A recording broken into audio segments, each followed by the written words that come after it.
So I got a really interesting question in the comments.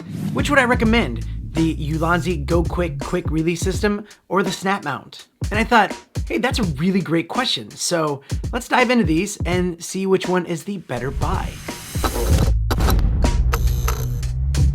And hey, welcome to my channel where I like to review stuff. If you're new here, if you can, hit that button right there.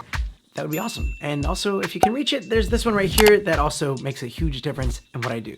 But let's just do a quick recap on both of these products to see what we're up against and compare. Let's start with the SnapMount. It's a really cool system that uses magnets and mounts to go from one mount to the other in a snap. You take this plate and you put it on your GoPro, and you have a mounting system you can put with a lanyard and two others that can go on, well, any GoPro mount. It doesn't actually mess with the battery door. It'll also work with a media mod, maybe just off slightly, and they include this little rubber pad, so if you want to put it on your car without damaging it, you can. Yeah, I'm a really huge fan of this idea. I think it's such a brilliant idea, and it's so easy. But there's another product in town that it might just stack up against.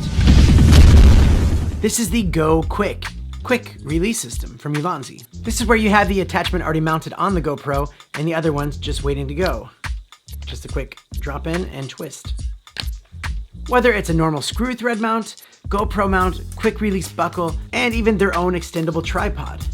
You can already see that this is going to be a tough one to decide. Price-wise, the Ulanzi kit is an easy decision. The Ulanzi GoQuick quick release kit comes in at $20 US, where the base model of the SnapMount starts at $40 US, and to get all the mounting plates and extra stuff, it's going to be around $70 US. But the SnapMount includes a lanyard. It also is a magnet that you could stick on a car or anything metal, or even against a window with the other plate on the other side, so you get more functionality with it right out of the box. On the other hand, the Ulanzi system is really cool too, and the twist and pull function is a lot more elegant to look at than the SnapMount trying to pry off.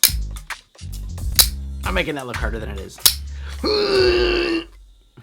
But then again, when you're making a switch from one thing to the next, it also looks a lot more elegant using the SnapMount with just a snap than if it's on your helmet and you're trying to find where's that. Now, which one is more secure? The magnet's not as strong on the Ulanzi one, but you have that twisting part to make it in there secure. But the SnapMount magnets are a lot stronger and harder to pull off. Actually, I'm gonna put my money on the SnapMount. I think that would actually win. So here's the deal. I think it all boils down to cost and how you use it. Any pros or cons kind of weigh each other to the middle.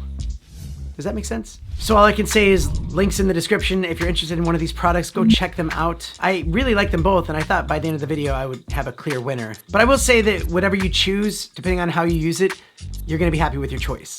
And I'll keep testing both of them out, and if I find a major flaw or even just a huge advantage to one of them, you'll be sure to hear it from me on this channel. All right, tons of videos coming up here and some giveaways, so make sure you stay tuned. Like seriously, I have a list of so many videos to make, it's insane. But at the same time, I'm super excited to be able to do it. And I just realized I haven't been wearing a hat this whole time on this video. That's not like me on this channel.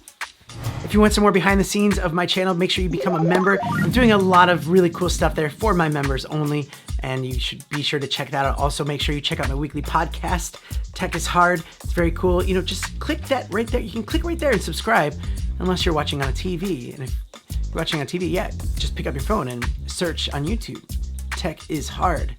I'll wait for you. Or wait, no, I don't have that much time. Otherwise, I'll get cut.